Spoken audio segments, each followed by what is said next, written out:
come have a little break in this beautiful area. So I've been a piano teacher for, it's going to be 24 years here this summer. And I also am a licensed K through 6 teacher. And I was teaching kindergarten for the past 3 years. When it's almost a year, and as we come to the year mark of my illness, it's a little more emotional, you know. The last Tuesday of March last year, I started to get a little sick, and I knew the flu had been going around my school with my kindergartners, and I thought, oh my goodness, I'm going to get the flu. I can just hold on 3 more days, then it'll be spring break, right? And then I can rest all I want. So Tuesday night, I kind of got a little sniffly, and I was like, okay, well, I'm going to go in tomorrow, and I did, and I was like, yeah, I need to rest, but I was like, oh, I don't even think I can get a sub 2 days before spring break. It's very hard to find a sub. And so that evening, Wednesday evening, my supervisor at the school called, and she's like, I need you to sit down. And I was like, oh boy. And she said, one of your students, Annie, was hit by a car and died today. And I had just, at the end of school, her father didn't speak English, and so he had parked in the wrong place. You know, there's always certain places you're supposed to go to pick up kindergartners, right? Because they're 5, and we don't want them hit by a car. But I knew it was fruitless to try to tell him where he was supposed to go, because he's a very nice man, but every time we tried to communicate, it was very difficult. I decided it's not worth it. I will just hold her hand and take her across the 2 lanes and give her to her dad. And I, to this day, count that as such a beautiful moment in my life, that my last interaction with her was holding her hand. But as you can understand, any of the children that are in our care as teachers, we really love them. And that was pretty devastating. And it also meant, although I was getting sicker, I felt like I had to go in the next day.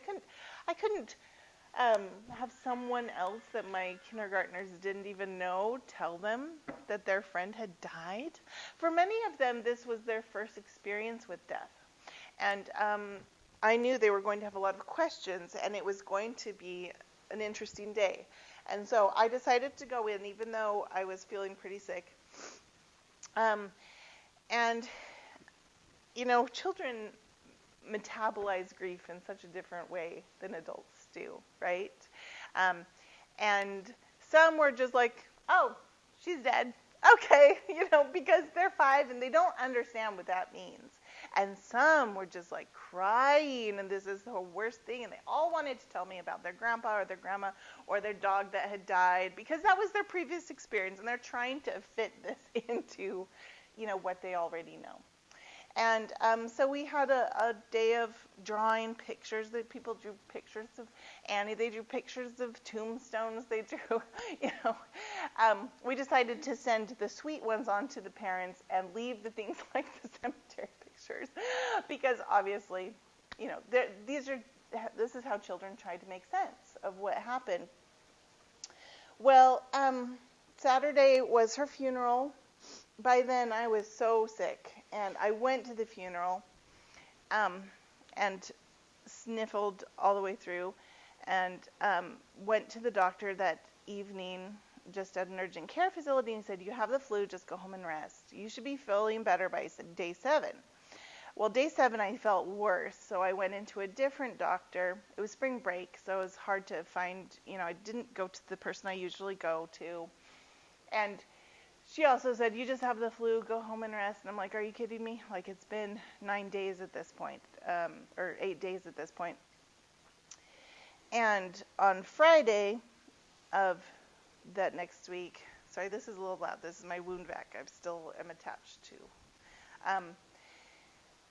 I collapsed, and I was going into septic shock.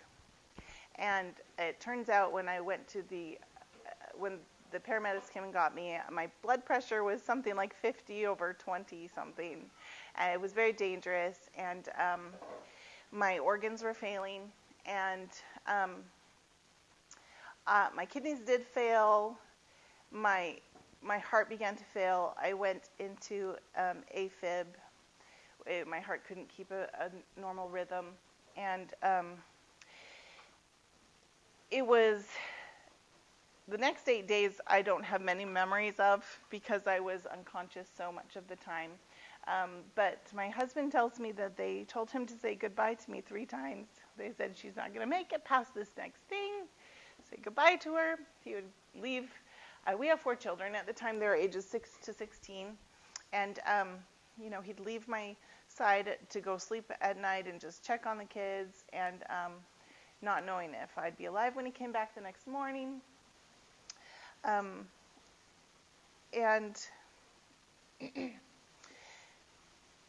I did flatline at one point, and they had to shock my heart back into rhythm.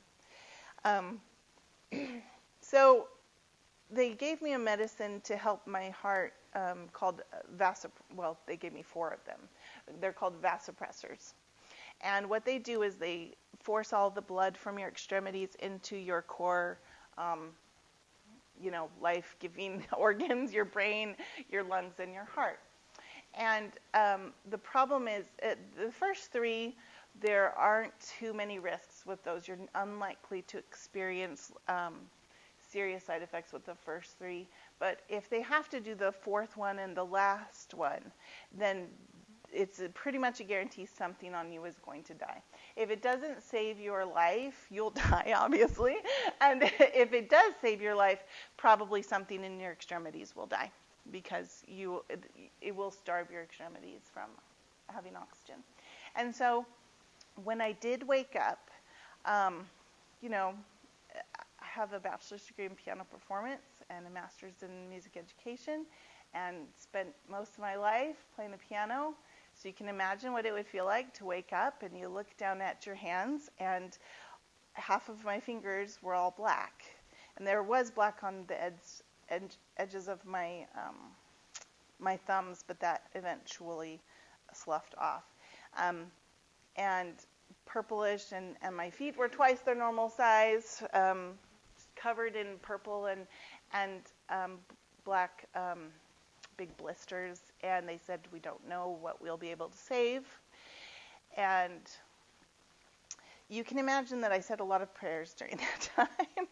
I really wanted, if I had to lose my feet, I had to lose my feet, but I really didn't want to lose my fingers. And luckily, I don't think it was luck, because I do believe in God, and believe that I experienced many miracles. But I happened to have a really good friend who worked in the wound care facility at that hospital.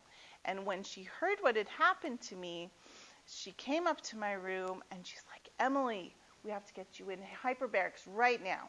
Let's do what we can. She took pictures. She sent it to her supervisor. It was over the weekend, so hyperbarics wasn't open. We tried to get me in as soon as we could the next week. And what hyperbarics are, they're these really cool big. You have one at the hospital here, but it's not the same as what we have. The newer version up there. The one you have here is one big capsule that can hold like 12 people or something, and then they put a mask on you, and they bring the whole thing up to pressure of like you're under 35 feet of water, that level of pressure, and then you're fed 100% pure oxygen at the one here. They told me about this because that's the one that we used to have, and you got it when we got new ones. So ours are all like individual tubes that you lie in, and they're made of acrylic, and so they put a movie out there so you can watch a movie, but you can have no metal on your body. So my earrings, my ears closed up, and you lay there for 2 hours. They bring you up to pressure, and it's 100% oxygen there, so there can't be anything that could create a spark or you're going to explode. And but what it does is it forces your blood vessels to make space for more oxygen than they usually have. And so it makes you grow more blood vessels and capillaries to accommodate the oxygen it's getting. And so with that, that is how the eschar, it's called the black stuff, came off of my thumbs. I'm so glad to have thumbs. And they were able to save more of my fingers than they thought. There had been eschar going farther down my fingers than you see now. And they were able to save more. I've lost all the toes of my right foot. My left foot was the worst hit, and that's why I'm still not healed from that. That amputation surgery was in January, and they decided to save more of my foot than they thought, but at the cost of, there's like this area that has no skin right now on the bottom of my foot, and that's why I'm attached to this machine that keeps that under constant vacuum pressure, so it encourages skin to regrow. It'll be a long process. Anyway, that's the whole big story. And I've learned a lot about, I had a lot of time where I couldn't, when I woke up, I wasn't even able to, imagine like if somebody bound the second half, top half of your fingers with like popsicle sticks wrapped really tightly, like I had no control over those. They were dead. Like my fingertips were dead. It was like wood attached to the end of my fingers. I couldn't manipulate buttons. I couldn't turn on the television. I couldn't even call the nurse. They had this special little squeeze thing I could just slam with my whatever this is called, palm. Thank you. And so I couldn't do anything except kind of think and ponder and enjoy when visitors would come. And I thought a lot about my life as a teacher, my life as a person, as a mother. What would I want to change? What would I like to prioritize when I was well again? And that's what I want to share with you today. So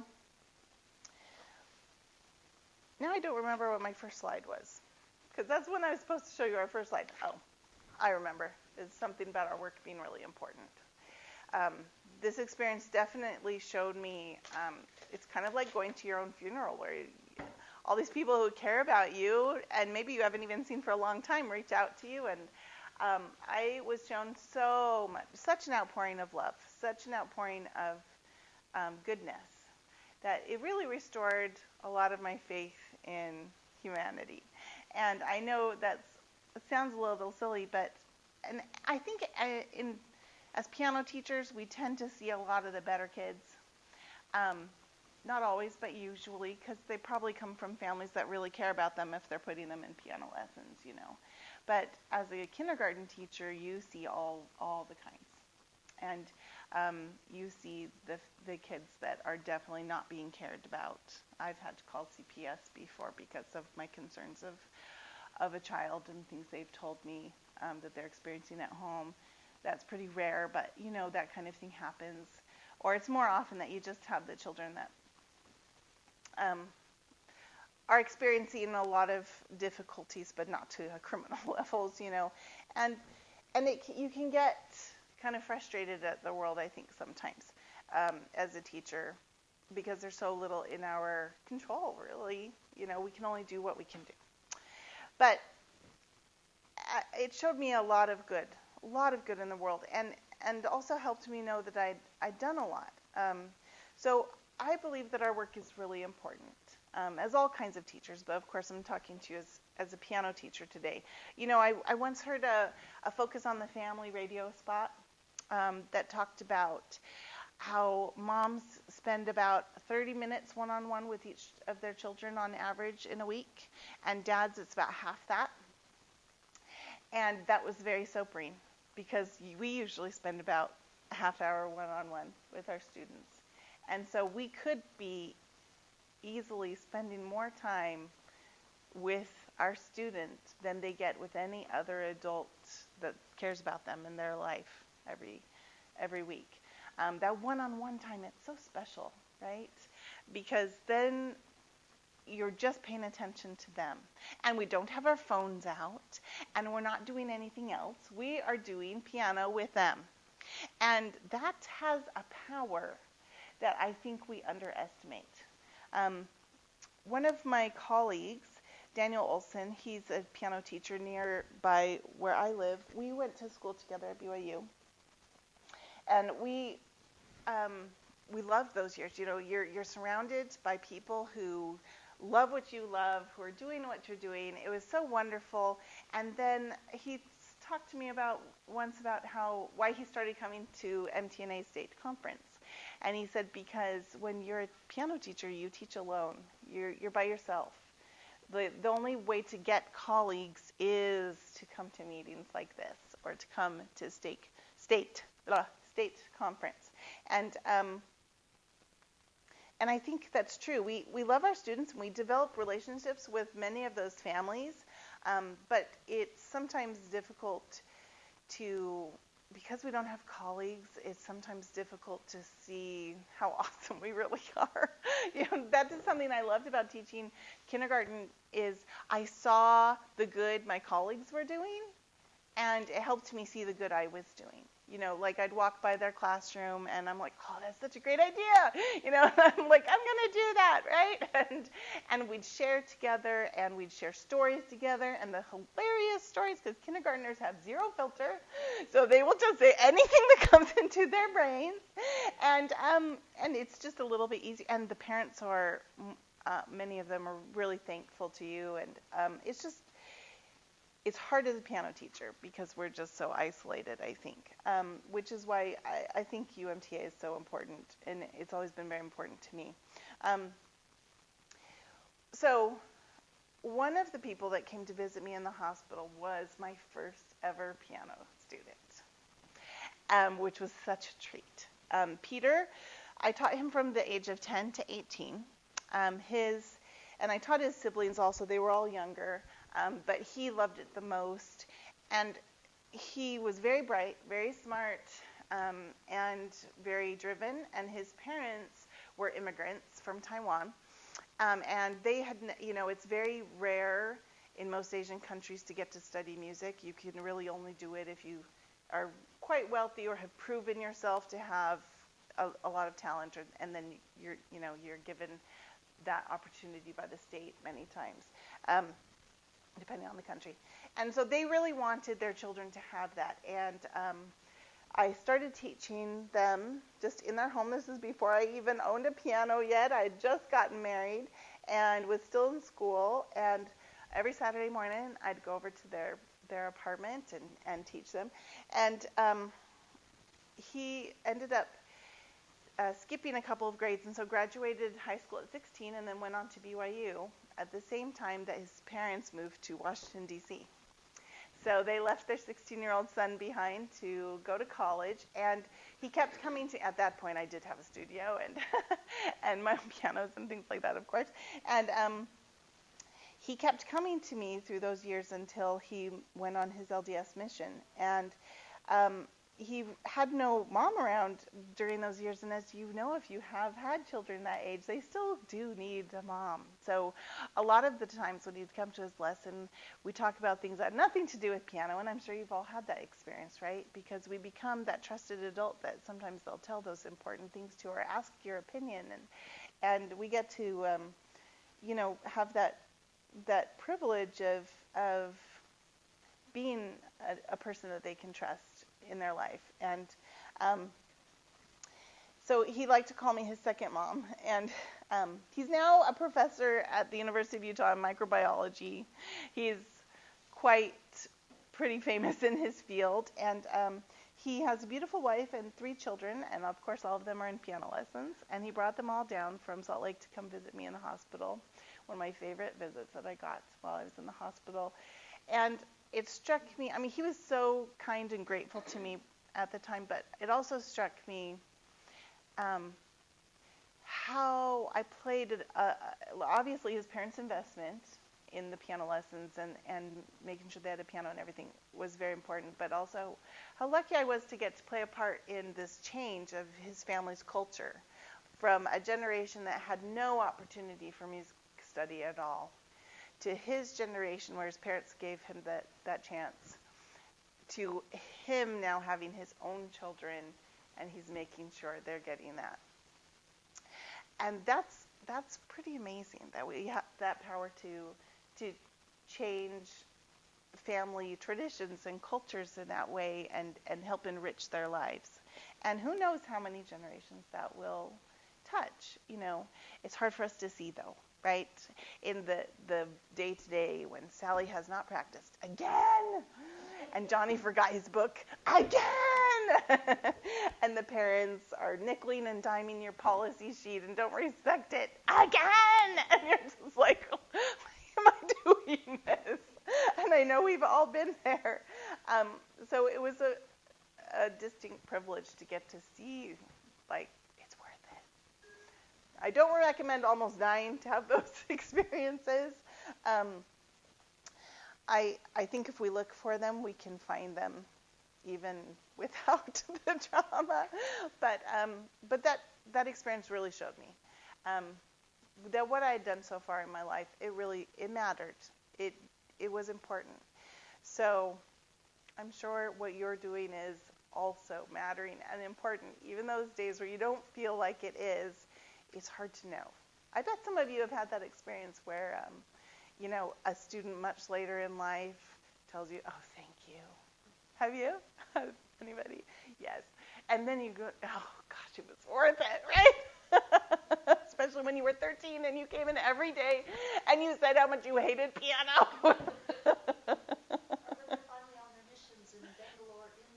Right. I play every Sunday. Right, because nobody can play, right? Yeah, right? Yes, I've had those experiences too. Yes, it's great. All right, second thing that I learned is something I already knew, but it brought that back to my consciousness, that we should always be constantly evaluating our priorities and adjusting them as we learn about ourselves and our students and what we believe about teaching and learning. So I think the most important question any teacher needs to ask is, what are my most important curricular goals? We're lucky in that nobody dictates those to us, right? If you're a school teacher, you have to do this, this, this. It's very prescribed by law. In kindergarten alone, there's 284 things you're supposed to have taught the students during their 180 days. And many of them are things they're supposed to master, which you do not do in one day. And so in school teachers' life is often very prescribed what they need to do. We don't have that. We don't have standardized tests we have to do. That leaves a great deal of freedom for us to decide what are the most important things we want our students to have. And that's something I just love about piano teaching. And if we see that there's something that we want to change, we can just change it. It's so great, right? So here are some questions I think are helpful. What would I want my students to be able to know or do after 10 years with me? I know they don't all stay for 10 years, but I think you got to teach them as though they're going to.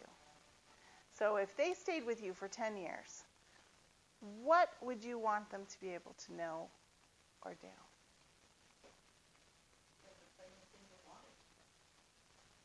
That's a great one. There are no right answers or wrong answers here. That's a great one. Yes, okay, that's also a great one. I love it. Any other thoughts? And really, you can just keep thinking of this, Yeah. So what I'm trying to do is teach you so that you don't have to have a teacher. Right, teach yourself out of a job, right? So we'll teach you how to look at things the way I look at it. Yes. And then if you want to go on a concert career, you keep on going. Right. But if you're going to just be a normal person who wants to play for your children or play for hymns if they're needed, then you'll know how to look at the music and determine how to play it well. Right. I also tell them that you probably will never enjoy hearing anybody play the piano unless they come over to college and listen to a concert. Because there are certain techniques that you need to learn that a lot of people don't learn. Right. And it's very painful to you.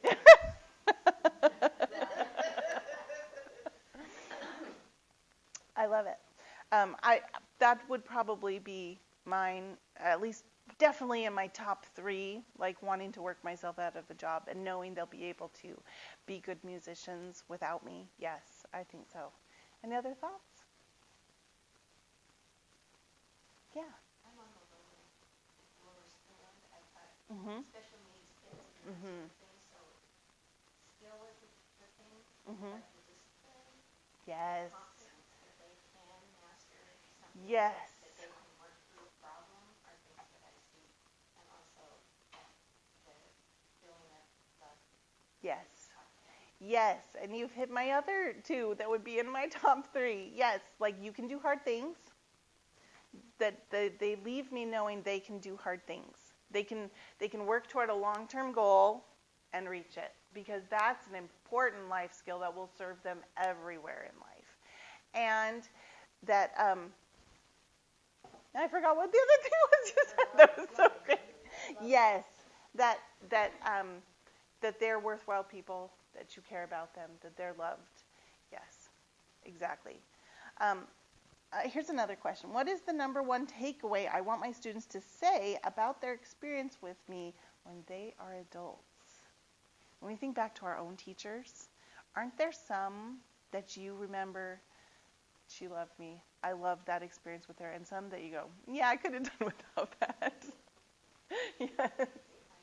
My big goal when I started teaching full time, never get mad. Mm. I couldn't do it with my kids. My piano students, so far, I probably shouldn't have mentioned that.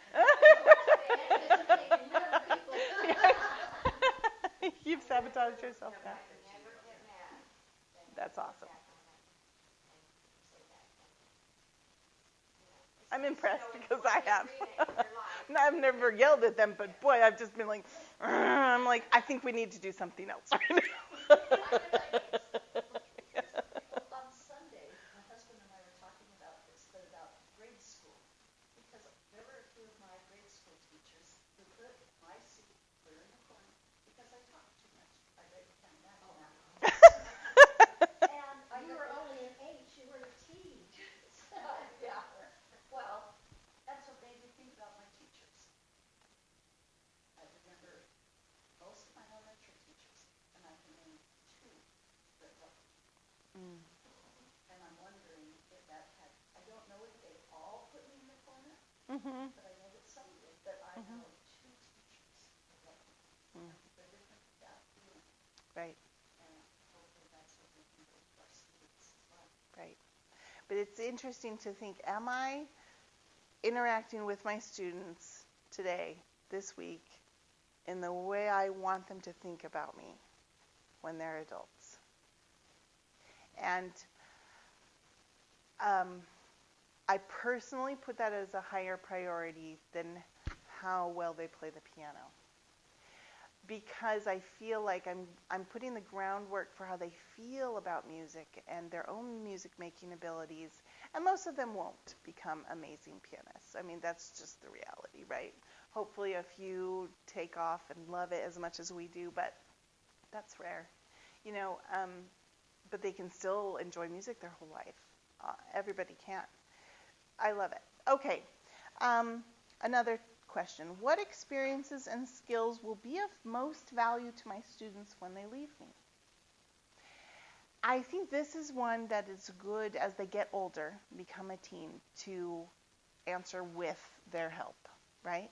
Because some students have interest in creating their own music and improvising or composing or things like that, and some students have interest in doing accompanying for choirs, or some students have interest in learning all the great masterworks. And of course, it's up to us to expose them to at least a little taste of all those things, so they know what they like, because it's like having one flavor of ice cream your whole life, and then you think that's the best until you've tasted one of the others, right? So I think we have a duty to expose them so they can help us answer that question, but it really becomes they need ownership, somewhat of that. Of course, they can't know when they are 7 what they're going to need to be able to play the music they're going to want to play when they're 14, right? So there's a certain amount of, foundational work. Okay, next question. What motivational strategies are the most healthy for me to use? I'm apparently only have 10 minutes left. So what do I need to learn to improve my teaching?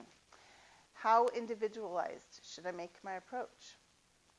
What should I be doing to nurture the whole child? Too often we end up accidentally shaping our studios with questions like, what am I most comfortable teaching? How was I taught? What will make me look the best? What motivational strategies are easiest? So when we ask ourselves the tough questions, it's rare that we're going to answer those with finality. Usually these are things we need to keep asking ourselves, and our answers will change. If you become a parent, your answers to these change, I found. If you become an empty nester, I think your answer changes as you see how your kids have turned out, and you go, oh, I wish somebody had done this for my kids. I could do that for these kids, right? As we experience difficulties in our own lives, our answers to these questions might change. I know what I've really tried to focus on this year, because my students have had to deal with a lot of my limitations now. And that's sometimes been hard for me. I think it's been harder for me than for them, that I can't always show them how it's supposed to go. Because some things are very difficult for me now that I used to be able to do easily. They've been pretty patient, but it's hard for me. But I think, what am I showing them, though, that is worthwhile? And I hope what I'm showing them is resilience, is that no matter what, you can continue to do the things that you love. I hope that I'm showing them grit, determination. I've tried very hard to be as cheerful as I can be, even though sometimes that's hard. And I really, with the hope that shows that later in life, when they have something hard, I'm really hoping that they'll remember me and think, I can handle this. I could get through this. My own teacher in college, Mona Smith, her husband died suddenly while I was a sophomore. And I had this privilege of seeing her teaching style before and after her husband's death. And he wasn't very old. He's probably upper 50s. It was very sudden. And the person she became after, what I liked more. I respected her teaching regardless, but she was willing to show us after that how much she cared about us, because she had to evaluate these questions for herself and her own life. And I remember her telling us how much she loved us and cared for us, and that this was like her great work in life was helping us. And that's such a different attitude than what came across to us before that. And I don't know if that's how she had thought already and we just didn't see it and now she's saying it overtly, or if it changed. I don't know. But it was a great privilege for me to see that. And also to see her, 3 years after that tragedy in her life, and that she was doing well. Like, she was a happy person. It was obviously hard, and she always missed him. But to see that example taught me a lot. And so I don't think we should, of course, put all of our problems on our students and tell them all the grief we've gone through. But there's going to be some things, of course, that they know about us because they care about us and they're in our homes most of the time. And I think that's okay. And I think it's a great chance for us to show these students, these children, how they can overcome. I'd like to read you one beautiful quote someone shared with me, a fellow musician who lives in my neighborhood. And then I have prepared a piece to play for you. Richard Held Evans, Episcopalian author, discusses how we often want to ignore the lamentations of the Bible, but that perhaps we should embrace them. She quotes Soong Chan Ra, who said, "The absence of lament in the liturgy of the American Church results in a loss of memory. We forget the necessity of lamenting over suffering and pain. We forget the reality of suffering and pain. Then Rachel says that she often hears from readers who left their churches because they had no songs for them to sing after the miscarriage, the shooting, the earthquake, the divorce, the diagnosis. The American tendency toward triumphalism of optimism rooted in success, money, and privilege will sap any faith community that has lost its capacity for holding space for those in grief. Life is full of the sort of joys and sorrows that don't resolve neatly in a major key. God knows that. The Bible knows that. Why don't we? And whether you're religious or not, I think there's some beautiful truths in that life for all of us is going to have songs in a minor key. And I think music can help teach us that that's okay. In fact, the major scale only has 3 major chords in it and 3 minor chords. And of course, 1 diminished, which I think of as extra minor. So there are more of those intense, almost melancholy songs than there are major sounds, even in the major scale. If there's time, I'd like to play for you. Okay, so another miracle I experienced was one of my students had gone on to major in piano at BYU, Idaho. And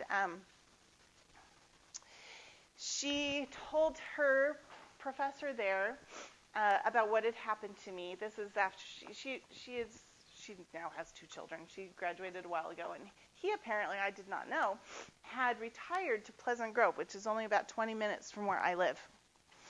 And he reached out to me and he said, I think I could help you. I want to give you some lessons for free. That's pretty awesome. And from, a college professor. And he's probably the only person in the whole state of Utah that I've ever heard of that is Taubman approach trained. So, which is specifically a type of piano technique taught for the purpose of repairing or preventing injury. And he's been able to use those techniques to help me. I of course, I cannot play like I could once, but I can play better than I ever thought I'd be able to.